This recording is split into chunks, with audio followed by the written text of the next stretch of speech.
வணக்கம். இயற்கை மருத்துவத்துக்கு வரவேற்கிறேன். இப்போ நம்ம பார்க்கக்கூடிய இந்த வீடியோ என்ன அப்படின்னு பார்த்தீங்கன்னாக்கா, ஒவ்வொரு வீட்லேயும் இருக்க வேண்டிய ஒரு முக்கியத்துவம் வாய்ந்த ஒரு டாப்பிக்கை பற்றி தான் நம்ம பேச போகிறோம். இப்போ இது என்ன அப்படின்னு பார்த்தீங்கன்னாக்கா, ஏன் ஒவ்வொரு வீட்லேயும் இது இருக்கணும் அப்படின்றத பற்றி சொல்கிறேன். எல்லார் வீட்லேயும் சிறு குழந்தைங்க இருப்பாங்க, பெரியவங்களும் இருப்பாங்க.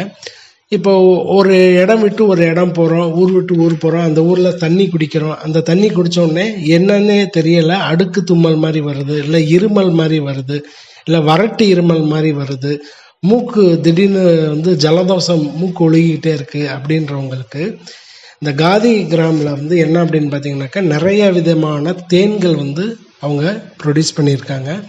இது பார்த்தீங்கன்னாக்கா மிளகு தேன், பெப்பர் ஹனி அப்படின்னு சொல்லக்கூடிய இந்த மிளகு தேன் என்ன அப்படின்னு பார்த்தீங்கன்னாக்கா, வெது வெதுப்பான தண்ணியில் ஒரு டீஸ்பூன் அளவுக்கு எடுத்து பால்லையும் கொடுக்கலாம், வெது வெதுப்பான தண்ணிலையும் கொடுக்கலாம். குழந்தைங்களுக்கு பாலில் கொடுக்கும்போது வறட்டு இருமல், மூக்கு வழியாக ஒழுகக்கூடிய சளி, பொதுவாக வரக்கூடிய இருமல், பொதுவாகவே நோய் எதிர்ப்பு சக்தி அதிகப்படுத்துது.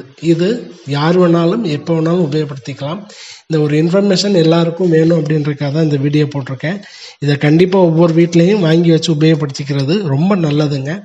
ஒரு நாளைக்கு காலையில் ஒரு முறை, ஈவினிங் ஒரு முறை, நைட்டு தூங்கும்போது ஒரு 2 டீஸ்பூன் அளவுக்கு பாலில் கலந்து கொடுத்துருங்க. குழந்தைங்க பெரியவங்க யார் வேணாலும் சாப்பிட்லாம். காலையில் பால் சாப்பிட விரும்பாதவங்க லேசான வெதுவெதுப்பான தண்ணியில் இதை கலந்து கொடுத்தீங்கன்னாக்கா இந்த மாதிரி பிரச்சனைகள் வராது, நோய் எதிர்ப்பு சக்தி கிடைக்கும். வறட்டு இருமல் சளி இந்த பிரச்சனைலாம் இல்லாமல் இருக்கலாம். யார் வேணாலும் உபயோகப்படுத்தலாம். இது எல்லாருக்கும் உபயோகமாக இருக்கும்னு நினைக்கிறேன். வணக்கம்.